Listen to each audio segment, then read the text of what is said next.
15 অক্টোবরের পর খুলছে বিশ্ববিদ্যালয়, তার আগেই দেয়া হবে শিক্ষার্থীদের টিকা। 1 সেপ্টেম্বর পর্যন্ত বাড়ল ছুটি, সবাইকে ভ্যাকসিন দেয়াই বড় চ্যালেঞ্জ। আলোচনায় জিয়াউর রহমানের সমাধি নেই চন্দ্রিমা উদ্যানে, বললেন প্রধানমন্ত্রী। সরিয়ে নেওয়া হবে, জানালেন মুক্তিযুদ্ধ বিষয়ক মন্ত্রী। পাল্টা অবস্থান বিএনপির।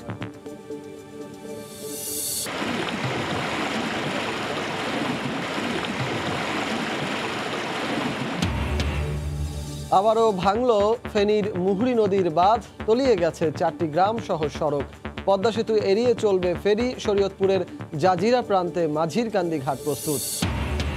কমছে করোনা, 2 মাসের মধ্যে সর্বনিম্ন মৃত্যু। ডেঙ্গু আক্রান্ত মৃতের বেশিরভাগই শিশু। হাসপাতালে যেতে দেরি করায় জটিল হচ্ছে পরিস্থিতি।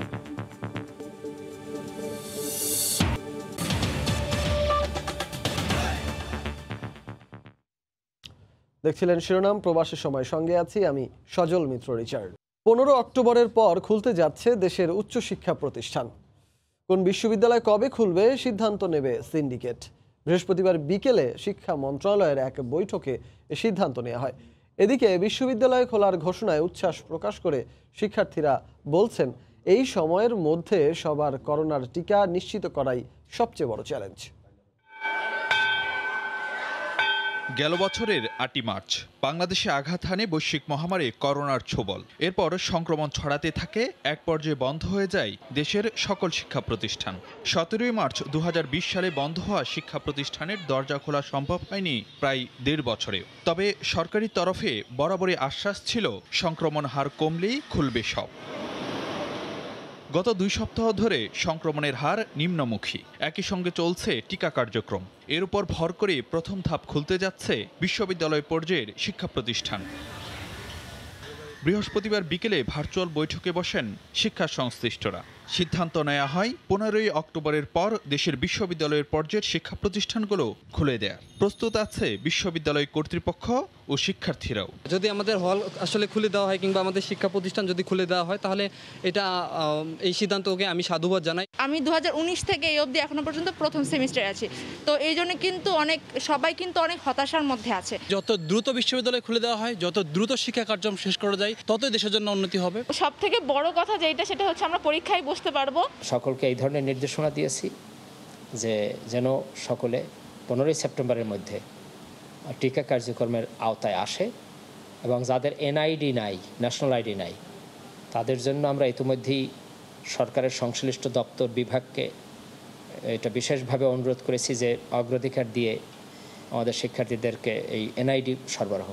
এখন পর্যন্ত কত শিক্ষার্থীকে টিকা দেওয়া হয়েছে এ বিষয়ে আগামী 1 সপ্তাহের মধ্যে সব বিশ্ববিদ্যালয় কর্তৃপক্ষকে প্রতিবেদন পাঠাতে হবে বিশ্ববিদ্যালয় মঞ্জুরি কমিশনে। যাদের এনআইডি আছে তারা যদিও এখনো টিকা দিয়ে না থাকে, তাহলে অল্প সময়ের মধ্যে তাদের টিকার ব্যবস্থা করা হবে। আর যাদের এনআইডি নাই তাদের স্বল্প সময়ের মধ্যে এনআইডি সংগ্রহ করার জন্য শিক্ষা মন্ত্রণালয় ব্যবস্থা করবে।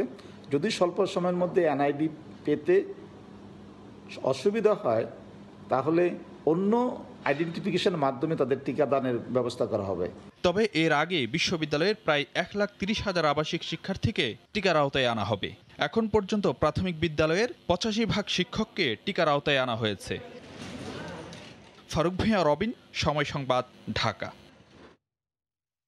চন্দ্রিমা উদ্যানে জিয়াউর রহমানের লাশ নেই, তারপরও কেন সেখানে বিএনপি বিশৃঙ্খল পরিস্থিতি সৃষ্টি করতে চায়, এমন প্রশ্ন তুলেছেন প্রধানমন্ত্রী শেখ হাসিনা। বৃহস্পতিবার সকালে শোক দিবসে ঢাকা মহানগর আওয়ামী লীগের আলোচনায় সরকার প্রধান কথা বলেন। 15 আগস্টের হত্যাকাণ্ডের পর স্বাধীনতা বিরোধী চক্র দেশকে পাকিস্তানি কায়দায় গড়তে চেয়েছিল উল্লেখ করে প্রধানমন্ত্রী বলেছেন, তাদের চক্রান্ত আর কখনো বাস্তবায়ন হতে দেয়া হবে না। শোকের মাসে নানা কর্মসূচিতে 75-এর 15 আগস্টের স্মৃতিচারণ করে বাংলাদেশ আওয়ামী লীগ। বৃহস্পতিবার সকালে কেন্দ্রীয় কার্যালয়ে এই স্মরণ সভায় যোগ দেন সরকার প্রধান শেখ হাসিনা। ঢাকা উত্তর ও দক্ষিণ মহানগর কমিটির আয়োজনে এই সভায় তৎকালীন বিভিন্ন রাজনৈতিক ঘটনার পরিক্রমা তুলে ধরে বক্তব্য রাখেন প্রধানমন্ত্রী। তিনি বলেন, জিয়াউর রহমান ও তার দোসররা স্বাধীনতাকেই ভুলুণ্ঠিত করতে চেয়েছিল। ঘাতকের দল এই হত্যাকাণ্ড করে বাংলাদেশকে ইসলামিক রিপাবলিক অব বাংলাদেশ ঘোষণা দিয়েছিল রেডিওতে প্রথম। এরকম একটা ঘটনার পর আমাদের দল সমর্থক মুক্তিযোদ্ধাদের যে ভূমিকা ছিল তা হয়তো তারা করতে পারেনি। সেনাবাহিনীরও যার যা ভূমিকা ছিল তারাও কিন্তু সঠিকভাবে করে নাই। এর পিছনের রহস্যটা কি, সেটাই কথা। চন্দ্রিমা উদ্যানে জিয়াউর রহমানের কবর নেই জেনেও বিএনপি কেন সেখানে হাঙ্গামা করে সেই প্রশ্ন তোলেন আওয়ামী লীগ প্রধান। চন্দ্রিমা উদ্যানে জিয়ার কবরে যে মারামারি করলো বিএনপি জানে না যে সেখানে জিয়ার কবর নাই, জিয়া নাই, ওখানে জিয়ার লাশ নাই? তারা তো ভালোই জানে। তাহলে আপনার নাটক করে কেন? খালেদা জিয়া বা তারেক জিয়া কি বলতে পারবে যে তার বাবার লাশ দেখেছে? গুলি খাওয়া লাশ তো দেখাই যায়। তারা কি দেখেছে কখনো? বা কোনো একটা ছবি দেখেছে? কেউ দেখেনি। ওই বাক্সের ফাঁক থেকে যারা দেখেছে একটু, সেই এরশাদের মুখ থেকেই শোনা কমব্যাট ড্রেস পরা ছিল। জিয়াউর রহমান তখন প্রেসিডেন্ট, তখন তো সে কমব্যাট ড্রেস পরে না। এটা কি বিএনপির লোকরা জানে না?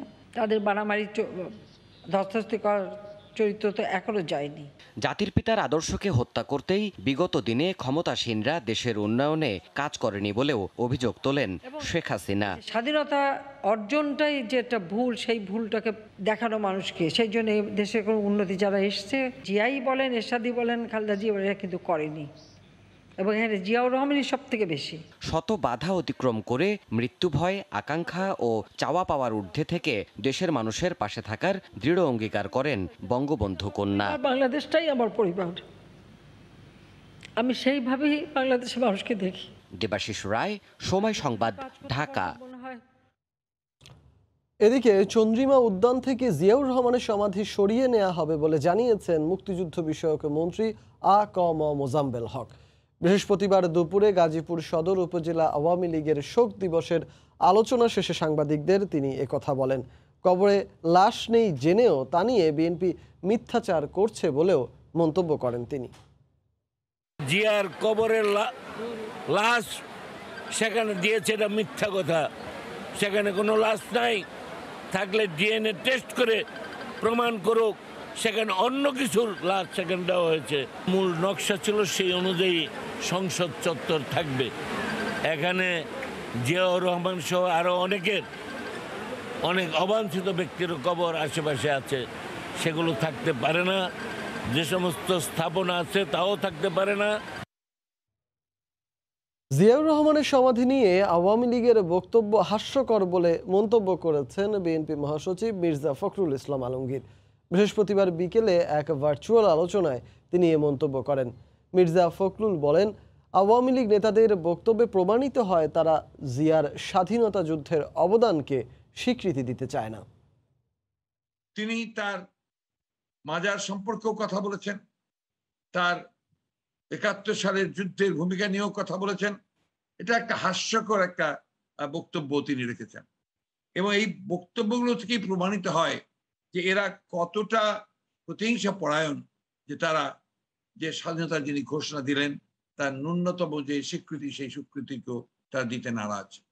আজকে কথায় ঐতিহাসিকভাবে সত্য, এটা দিবালোকের মতো সত্য যে শহীদ প্রেসিডেন্ট জিয়াউর রহমান তিনি রণাঙ্গনে থেকেই যুদ্ধ করেছেন, রণাঙ্গনে থেকেই যুদ্ধ পরিচালনা করেছেন।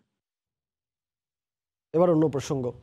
বছরের পর বছর পার হলেও ফেনীতে বাঁধ ভাঙার ভোগান্তি থেকে রেহাই পাচ্ছে না ফুলগাজীবাসী। বুধবার মধ্যরাতে পাহাড়ি ঢলে মুহুরী নদীর বন্যা নিয়ন্ত্রণ বাঁধের একটি অংশ ভেঙে পড়েছে। এতে উপজেলার ফুলগাজী সদর ইউনিয়নের 4টি গ্রাম প্লাবিত হয়েছে। মাস না পেরোতেই একই বাঁধে আবারও ভাঙনে ক্ষুব্ধ এলাকাবাসী। আতিয়া সজলের রিপোর্টার, ক্যামেরায় ছিলেন মীর হোসেন রাসেল। পানিতে থই থই করছে ফেনীর ফুলগাজী বাজার ও পরশুরাম সড়ক। 122 কিলোমিটার দীর্ঘ মুহুরী নদীর বাঁধ এখন ফুলগাজীবাসীর কাছে যেন গলার কাটা। বুধবার রাতে হঠাৎ করেই পাহাড়ি ঢলে পানির চাপে ফেনীর ফুলগাজী উপজেলার জয়পুর অংশে মুহুরী নদীর বেড়িবাঁধের একটি অংশে ভেঙে যায়। সড়কের পাশাপাশি লোকালয়ে পানি ঢুকে পড়ায় চরম ভোগান্তিতে ফুলগাজী ইউনিয়নের জয়পুর, ঘনিয়ামোড়া, পূর্ব ঘনিয়ামোড়া ও কিসমত ঘনিয়ামোড়া গ্রামের শত শত গ্রামবাসী। 1.5 মাসের ব্যবধানে আবারও এই ভাঙনে ক্ষোভ জানায় এলাকাবাসী। এই বছর নতুন না, এটা সারা বছর এই অবস্থা। বাঁধগুলি টেকসই ভাবে ঠিক মতো বাঁধে না, আমাদের অনেক ক্ষয়ক্ষতি হয়। ধান রুচি ধানও নিচে গই, মাছও নিচে গই, এখন তো আমরা চলার কোনো সিস্টেম নাই। অবহেলার কারণে এই হাজার হাজার বিঘা জমির ধান কৃষকের শেষ। মেরামত করা হয়, সেই মেরামতটা এমনভাবে করা হয় যেন পানি আসলে আবার ভেঙে যায়। প্রতি বছরই ঘরবাড়ি, ফসলের জমি আর পুকুরের মাছ ভেসে যাওয়ায় নিঃস্ব হয়ে পড়েছে এলাকাবাসী। এই অবস্থায় স্থায়ী সমাধানের দাবি খোদ কৃষি কর্মকর্তার। 150 হেক্টর আবাদি জমি আমাদের প্লাবিত হয়ে গেছে। পরবর্তীতে রিকভার করার জন্য নাবির রোপা আমন যেটা বলি আমরা, সেটা করতে পারবে, কিন্তু কৃষকের যে ক্ষতি হবে সেটা তো পুষিয়ে না খুব মুশকিল হবে। বাঁধ ভাঙার আগে থেকেই মুহুরী নদীর পানি বিপদসীমার উপর দিয়ে প্রবাহিত হচ্ছিল। উজানে বৃষ্টি না হলে পানি দ্রুত নেমে যাবে বলে আশাবাদ পানি উন্নয়ন বোর্ডের। 9-এর নিচে হলে পানি যখন একেবারে নেমে যাবে, এখন না, এখন তো ধরেন 13 বা 13-র কাছাকাছি, 13.22 আছে, পানি ওঠানামা করতেছে, কিন্তু পানি যখন 9 বা 9-এর চেয়ে একটু কম হবে, সেক্ষেত্রে পানি যখন কমবে তখন করতে পারবে। 1 জুলাই টানা বর্ষণ ও পাহাড়ি ঢলে মুহুরী ছাড়াও ফেনীর কহুয়া ও সিলোনিয়া নদীর বন্যা নিয়ন্ত্রণ বাঁধের 3টি স্থানে ভেঙে পরশুরাম ও ফুলগাজী উপজেলার 10টি গ্রাম প্লাবিত হয়েছিল। প্রায় অর্ধ কোটি টাকা ব্যয়ে বাঁধ মেরামত করে পানি উন্নয়ন বোর্ড। আতিয়া সজল, সময় সংবাদ, ফেনী। পদ্মা সেতু এড়িয়ে ফেরি চলাচল শুরু করতে শরীয়তপুরের জাজিরা প্রান্তে নতুন ঘাট প্রস্তুত করা হয়েছে। পন্টুন স্থাপন ছাড়াও সংযোগ সড়কের কাজ শেষ হয়েছে। বিআইডব্লিউটিসি বলছে নির্দেশনা পেলে ফেরি চালু হয়ে যাবে। এদিকে গেল 8 দিন ধরে শিমুলিয়া রুটে ফেরি চলাচল বন্ধ থাকায় দুর্ভোগ পোহাচ্ছেন ঘাট ব্যবহারকারীরা। শরীয়তপুর প্রতিনিধি মফিজুর রহমান রিপনকে সঙ্গে নিয়ে নাসির উদ্দিন উজ্জ্বলের রিপোর্ট আর ছবি তুলেছেন আবু সাইদ। অবশেষে মাঝির কান্দি ঘাট চালু হচ্ছে। ঘাটে পন্টুন স্থাপন করা হয়ে গেছে, সংযোগ সড়ক তৈরিও শেষ। পদ্মা সেতু এড়িয়ে সোজা পথে মাঝির কান্দি ঘাট ফেরি চলাচলের জন্য পুরোপুরি প্রস্তুত। এই ঘাটটা আরো বহুত আগে আসা উচিত ছিল। প্রবল স্রোতে পদ্মা সেতু নিচ দিয়ে ফেরি চলাচল ঝুঁকিপূর্ণ দাবি করে গেল 8 দিন ধরে শিমুলিয়া বাংলা বাজার রুটে ফেরি চলাচল বন্ধ রেখেছে বিআইডব্লিউটিসি। আইসা তখন বিপদে পড়ে গেছে, এখন ফেরি বন্ধ। বিআইডব্লিউটিএ জানায় মিডিয়াম ফেরি চলাচলের জন্য মাঝির কান্দি ঘাট একেবারেই প্রস্তুত। জরুরি ব্যবস্থায় ছোট গাড়ি বা অ্যাম্বুলেন্স এই ধরনের যদি কোনো পারাপারের প্রয়োজন হয়, তাহলে এই মাঝির কান্দি ঘাট দিয়ে শিমুলিয়ার সাথে পারাপার করা যেতে পারে। আমরা তো মন্ত্রণালয়ের সিদ্ধান্ত লাগবে, সরকারের সিদ্ধান্ত লাগবে। স্থানীয় প্রশাসন, যেটা পুলিশ এবং যে সকল কর্তৃপক্ষ আছে তাদের সঙ্গে কথাবার্তা হচ্ছে। তারা যদি সেইভাবে পজিটিভ রেজাল্ট এখানে পাওয়া যায়, তাহলে শিমুলিয়া থেকে মাঝিকান্দি আমাদের এই ফেরি চলাচল পরীক্ষামূলক আমরা শুরু করে দিব।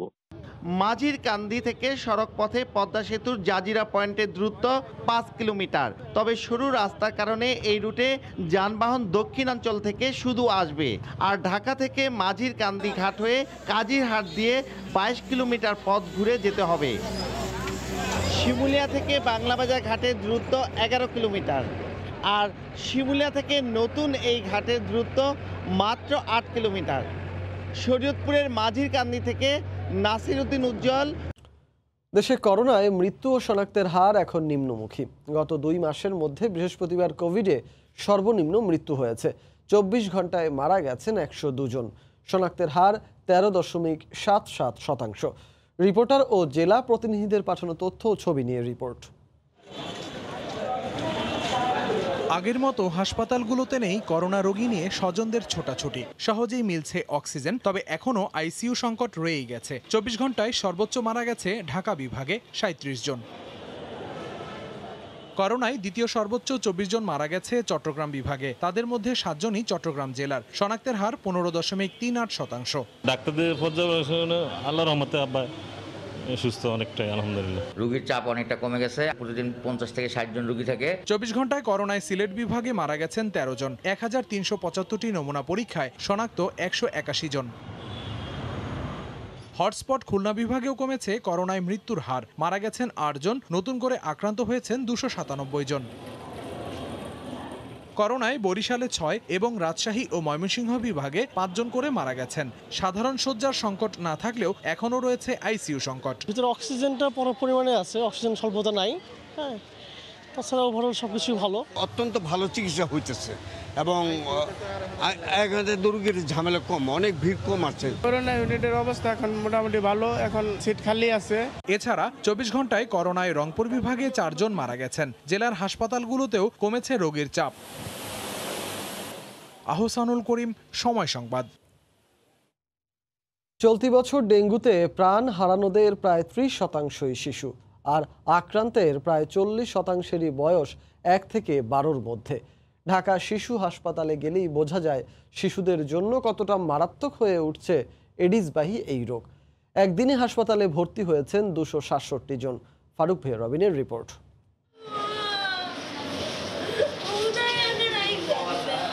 বয়স মাত্র 10 বছর পেরোতেই আদরের জান্নাতকে কেড়ে নিল ডেঙ্গু। মায়ের কান্না আহাজারিতে ভারী তাই ঢাকা শিশু হাসপাতাল। অবস্থার অবনতিতে নেওয়া হয়েছিল আইসিইউতে, তবে শেষ পর্যন্ত হার মানতে হলো মৃত্যুর কাছে। জসিমউদ্দিন মেডিকেলে নিয়ে গেছিলাম, পরে কইছে আইসিইউতে রাখা লাগবো, পরে এই জায়গায় নিয়ে এসেছি। আজকে 4 দিন হয় ভর্তি করাইছি, পরে আজকে মারা গেছে। দেশে এখন পর্যন্ত ডেঙ্গুতে প্রাণ হারানো 40 জনের 12 জনই শিশু। এর মধ্যে 7 মৃত্যুর করুণ সাক্ষী ঢাকা শিশু হাসপাতাল। ক্রমেই বেড়ে চলা রোগী চাপ সামাল দিতে হিমশিম খেতে হচ্ছে কর্তৃপক্ষকে। হাসপাতালটিতে বর্তমানে ডেঙ্গু নিয়ে ভর্তি 63 শিশু। বর্তমানে দেশে এর চেয়ে বেশি ডেঙ্গু রোগী আছে কেবল 2টি হাসপাতালে, ফাঁকা নেই কোনো আইসিইউ। হাসপাতালের এ চিত্রই বলে দেয় শিশুদের জন্য কতটা উদ্বেগজনক ডেঙ্গু পরিস্থিতি। অনেক শিশু দ্রুতই কাবু হয়ে পড়ছে এডিসের কামড়ে। অনেক খারাপ অবস্থা থেকে আল্লাহর রহমতে আমার ছেলেকে ফিরিয়ে দিয়েছে আমার কোলে। আমার ছেলে তো মনে হচ্ছিল যে চলেই যাবে দুনিয়া থেকে, এরকম অবস্থা ছিল। আমরা আল্লাহর কাছে দোয়া করতে করতে অসহায়, এমন অসহায়, 2টা মেডিকেল ঘুরে পড়ে এখানে অসহায় আইসি এখানে। এটা এত দ্রুত অবস্থার পরিবর্তন ঘটলো, 3 দিন জ্বর ছিল, প্লাটেলেট দ্রুত কমতে থাকলো। প্রথম দিনে দেখলাম 2,25,000, তারপরের দিন 1.5 লাখ, এখন 80 নিচে চলে আসছে।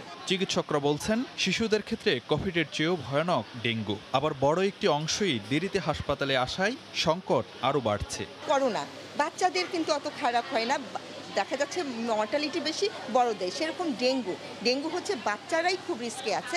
ওভার ফ্লুইড হয়ে কিন্তু প্লুরাল ইনফেকশন নিয়ে বাচ্চা অনেক খারাপ করে নিয়ে আসছে, তখন খুব ডিফিকাল্ট হয়ে যায় আমাদের কাছে যে এটাকে ট্রিট করা। জ্বরসহ ডেঙ্গুর উপসর্গ দেখা মাত্রই চিকিৎসকের পরামর্শ নিতে বলছেন বিশেষজ্ঞরা। ফারুক ভাইয়া রবিন, সময় সংবাদ, ঢাকা। আবেদন করার 21 দিন পর কেন পরিমণির জামিন শুনানির দিন ধার্য করা হলো এ নিয়ে প্রশ্ন তুললেন উচ্চ আদালত। শুনানিকে এগিয়ে 2 দিনের মধ্যে কেন জামিন আবেদন নিষ্পত্তি করা হবে না তাও জানতে চেয়েছেন হাইকোর্ট। 48 ঘন্টার মধ্যে জজ আদালতের বিচারককে রুলের জবাব দিতে বলা হয়েছে। পরিমণির আইনজীবীর প্রত্যাশা নিম্ন আদালতে ইতিবাচক আদেশ পাবেন তারা।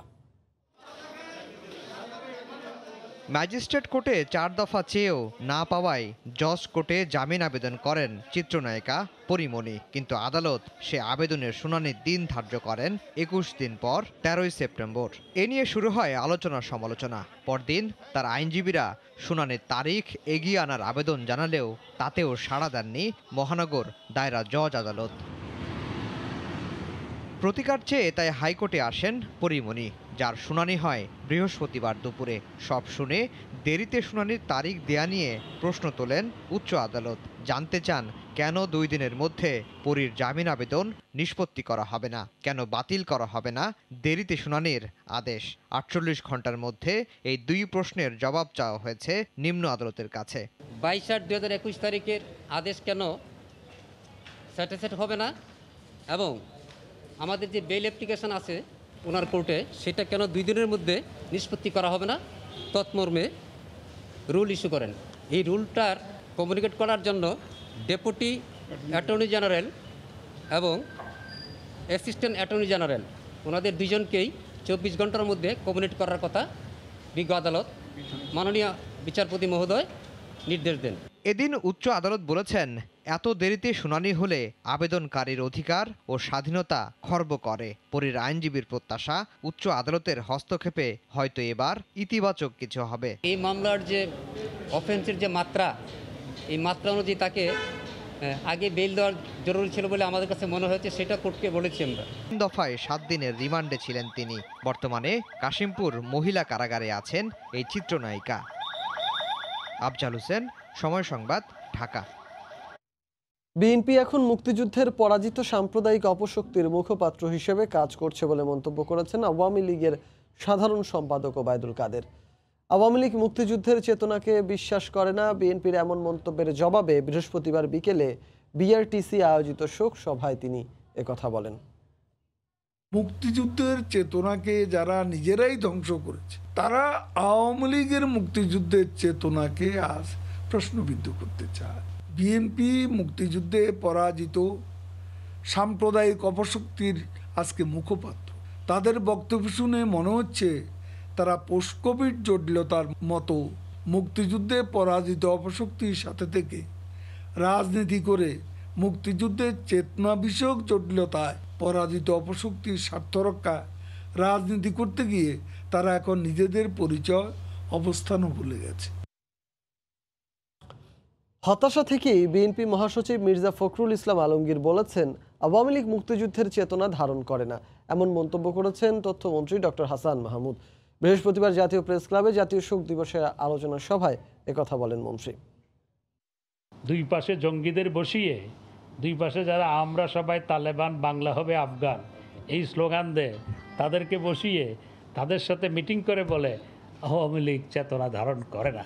ভুয়া মুক্তিযোদ্ধাদের সমাবেশে গিয়ে তাদেরকে নিয়ে সমাবেশ করে মির্জা ফখরুল যে বক্তব্য দিয়েছে, এতে আমার তার মানসিক সুস্থতা নিয়ে আমার মনে প্রশ্ন দেখা দিয়েছে। এটা ড্যাবের নেতারা, ডাক্তাররা পরীক্ষা করে দেখতে পারেন, কারণ মির্জা ফখরুল ইসলাম আলমগীর সাহেব ইদানিং যে বক্তব্যগুলো দিচ্ছেন, এতে সত্যি আমার মনে হচ্ছে তার একটু স্বাস্থ্য পরীক্ষা করা প্রয়োজন রয়েছে। অগ্নি নিরাপত্তা ব্যবস্থা না থাকলে সংশ্লিষ্ট দোকান কিংবা শপিং মল বন্ধ করে দেওয়ার হুঁশিয়ারি দিয়েছেন ঢাকা উত্তর সিটি কর্পোরেশনের মেয়র আতিকুল ইসলাম। অগ্নি নিরাপত্তা নিশ্চিত না করলে দেয়া হবে না ট্রেড লাইসেন্সও। বৃহস্পতিবার রাজধানীর গুলশানে ডিএনসিসি নগর ভবনে অগ্নি নিরাপত্তা নিয়ে আয়োজিত এক সেমিনারে একথা বলেন তিনি। মেয়র বলেন, ব্যবসা করতে হলে জননিরাপত্তাকে সর্বাধিক গুরুত্ব দিতে হবে।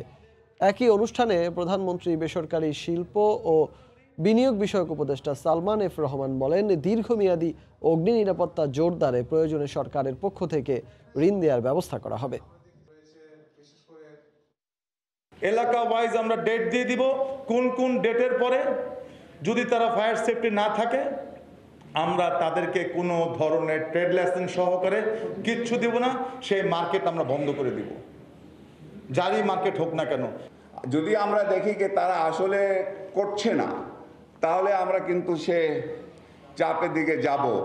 যদি আপনাদের এটাকে ঠিক করার জন্যে লং টার্ম যদি আপনাদের ঋণ প্রয়োজন, একটা সফট টার্ম লোন ঋণ প্রয়োজন, সেটারও ব্যবস্থা কিন্তু সরকার করতে রাজি আছে।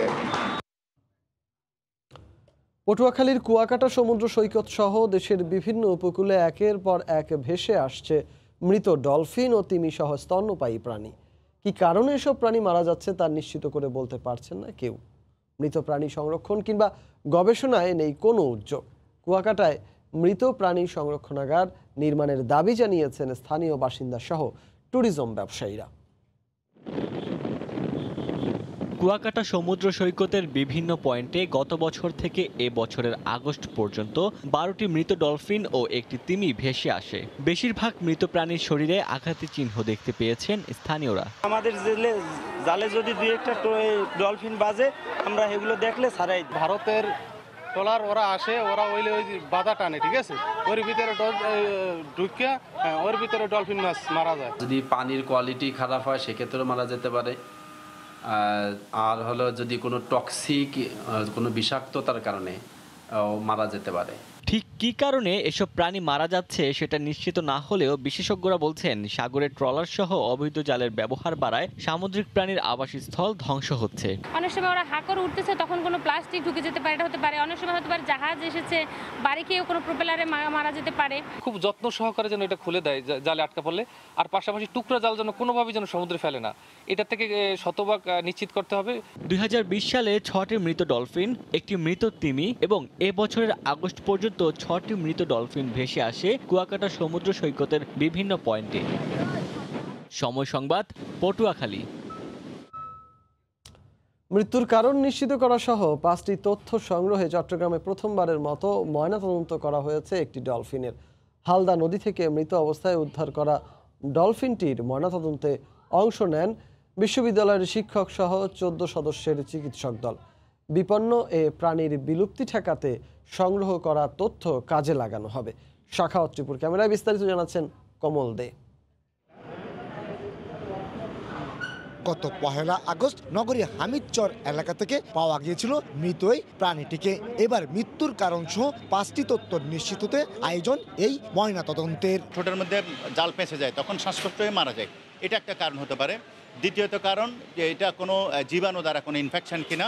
3 নম্বর হচ্ছে কোনো রোগ দ্বারা এটা মারা গেল কিনা। ময়নাতদন্তের আগে পুরো ডলফিনটিকে পর্যবেক্ষণ এবং করা হয় এক্সরে। এক পরিসংখ্যানে দেখা গেছে 2017 সালের সেপ্টেম্বর মাস থেকে শুরু হয় হালদা নদী এবং তার আশপাশ থেকে মৃত ডলফিন উদ্ধার হওয়া।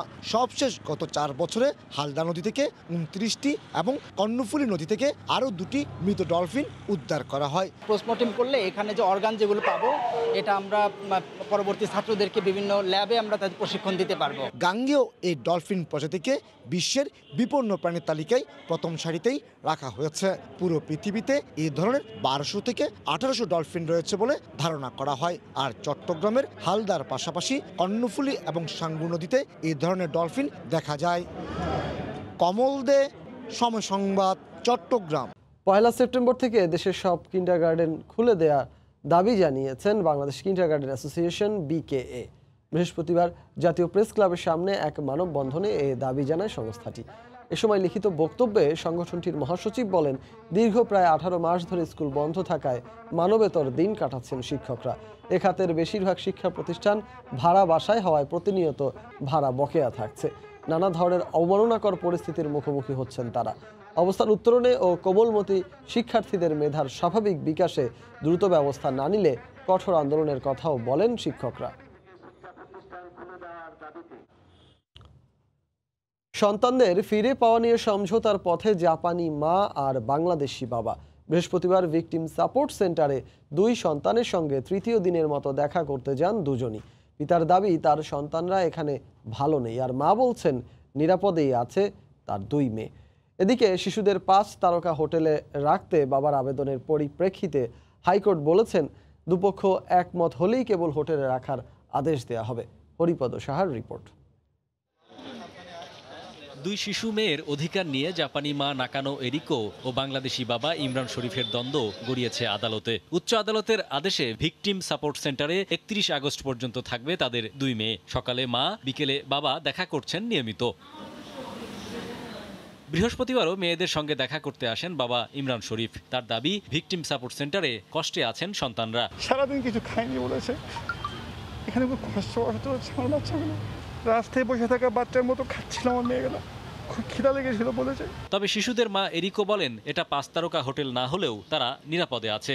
This is not 5-star hotel, sure, but at least this place is clean, safe. The people here, who is taking care of the children here, they have big heart. এরিকোর আইনজীবী জানালেন, আদালতের বাইরেও সমস্যা সমাধানের চেষ্টা চলছে। কোর্টের কাছে জিনিসটা বিচারাধীন আছে, সুতরাং কোনো ব্যক্তি, আমি অথবা অন্য কোনো একটা কথা বললেই সেটা বাস্তবায়িত হবে না। সেটি পারস্পরিক এগ্রিমেন্টের দরকার। 2 পক্ষকে আলোচনা করে একমত পোষণ করতে হবে। সেই একমতের উদ্দেশ্যেই ফিজিক্যালি আমরা বসবো। জাপানের আদালতে ইমরান শরীফের স্ত্রী এরিকো বিবাহ বিচ্ছেদের আবেদন করলেও তা এখনো নিষ্পত্তি হয়নি। হরিপদ সাহা, সময় সংবাদ, ঢাকা। কুয়েতের সবচেয়ে বড় পাইকারি ও খুচরা সবজির বাজার সুলাইবা আল ফুরাদা। এই মার্কেটের বাংলাদেশি মালিকানাধীন রেস্তোরাঁগুলো এখনও জমে ওঠেনি বেচাকেনা। বিমান চলাচল শুরু হলে বেচাকেনায় মন্দাভাব কেটে যাবে, এমনটাই প্রত্যাশা প্রবাসী বাংলাদেশিদের। কুয়েত থেকে শরীফ মোহাম্মদ মিজানুর রহমানের তথ্য ও ছবিতে রিপোর্ট। দীর্ঘ 1.5 বছর পর লকডাউন তুলে নিলেও কুয়েতের সুলাইবিয়ার ভেজিটেবল মার্কেটের রেস্টুরেন্টগুলোর বেচাকেনায় মন্দাভাব এখনও কাটেনি। এই মার্কেটে প্রবাসী সহ স্থানীয় নাগরিকরা চাহিদা অনুযায়ী কেনাবেচা করলেও নেই আগের মতো প্রাণচাঞ্চল্য। একসময় ক্রেতাদের উপচে পড়া ভিড় থাকলেও সেখানে এখন আগের মতো লোক সমাগম না হওয়ায় রেস্তোরাঁগুলোর বেচাকেনা আগের মতো জমে ওঠেনি। বিমান চলাচল বন্ধ থাকায় প্রবাসীরা নিজেদের কর্মস্থলে ফিরতে পারছেন না বলে শ্রমিক সমস্যায় ভুগছে অনেক রেস্তোরাঁ। সরকারের দেয়া নির্দেশনা মেনে বিমান চলাচল শুরু হলে আটকে পড়া প্রবাসীরা নিজেদের কর্মস্থলে ফিরতে পারবেন। সেক্ষেত্রে বেচাকেনায়ও প্রাণচাঞ্চল্য ফিরে আসবে, এমনটাই আশা প্রবাসী ব্যবসায়ীদের। আমরা আমাদের লোকবল সংকটে আছি, বিশেষ করে আমাদের অনেক সহযোগীরা দেশে আটকে পড়ে আছে, যার কারণে একটু অসুবিধা আছে। সারা বিশ্বে বন্ধ ছিল, ব্যবসা বাণিজ্য বন্ধ, বিমান বন্ধ। তো আমাদের কুয়েত সরকারকে ধন্যবাদ জানাই, আমাদের কুয়েতে লকডাউন উঠে দিয়েছেন, আমাদের ব্যবসা আগের মতন চালু করে দিয়েছেন। আমরাও চেষ্টা করতেছি, কিন্তু ব্যবসা বাণিজ্য আগের মতো নাই, আমরা যেন আবার ফিরে আসতে পারি। কুয়েতে করোনা পরিস্থিতি ধীরে ধীরে উন্নতি হওয়ায় সবকিছুই স্বাভাবিক জীবনে ফিরে আসবে। রেস্টুরেন্টগুলো আবারও ফিরে যাবে চিরচেনা ব্যস্ততায়, এমনটাই প্রত্যাশা প্রবাসীদের। সময় সংবাদ।